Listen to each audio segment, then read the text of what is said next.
suicide, and when bowing to the same hands that chose. The stage was set for the debate. Cameras zoomed, lights blazed bright, and millions around the world held their breath for what was to be a seminal battle of political ideologies. Karoline Leavitt, the red meat conservative leader, whose reputation had been forged in defiance and biting rhetoric, stood ready on one side. Ibrahim Traoré, the youthful African leader, whose poise was matched only by his presence of steel and his firm commitment to sovereignty and dignity, stood ready on the other. The tension was thick before even the first words were uttered. There was an expectation of a showdown, and yet what happened had the audience gasping and the internet ablaze. Leavitt spoke first, her voice harsh, her tone rehearsed. "Mr. Traoré," she announced, "your suggestions might fly in Africa, but they don't belong in a civilized democracy like ours. You are naive, untested, and honestly, you need to drop the act of thinking you know the principles that make America great." The room came to a standstill. It was a comment as biting as it was belittling.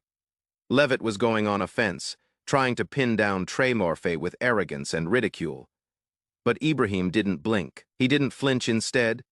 He smiled weakly, fiddled with the microphone, and spoke in the measured, even tone that had already set him apart as a statesman far beyond his age. "Miss Leavitt," he said of factly, "I don't gauge greatness by volume or by insults. I gauge it by results. And the fact is, the very principles you say you stand for are the ones being stripped away by the leaders you defend." The crowd stirred, applause starting to ripple through the hall. Leavitt attempted to cut in. "That is absurd." But Traoré continued, his voice rising just far enough to take over the moment.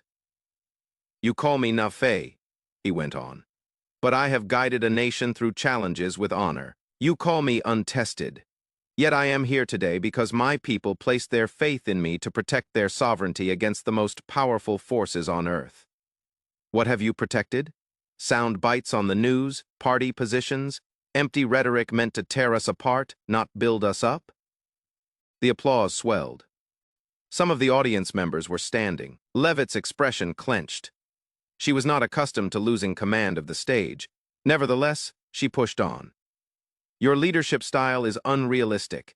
In America, we must make tough decisions, decisions that at times require sacrificing values in the name of security."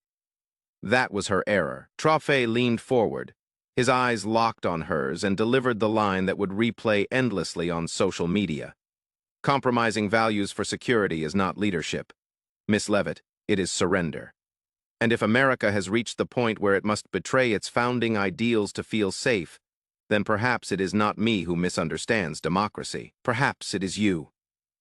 The room exploded. Boisterous applause convulsed the stage. The moderators fought to calm the audience. Leavitt's face turned red. She glanced at her notes, grasping for a counter-argument. But the moment passed her by. Ibrahim Traoré had taken it fully. In minutes. Tags such as number Traoré Leavitt and number values Vevsnoise trended globally. Footage of his serene yet crippling response went viral across platforms, proclaimed as one of the greatest political comebacks of our times. Pundits who had questioned him now conceded that Traoré not only successfully rebutted himself, but also brought to light the vacuity of Leavitt's argument. As the debate concluded, the difference was stark for all to behold. One figure resting on insult and din, the other with composure, clarity, and conviction.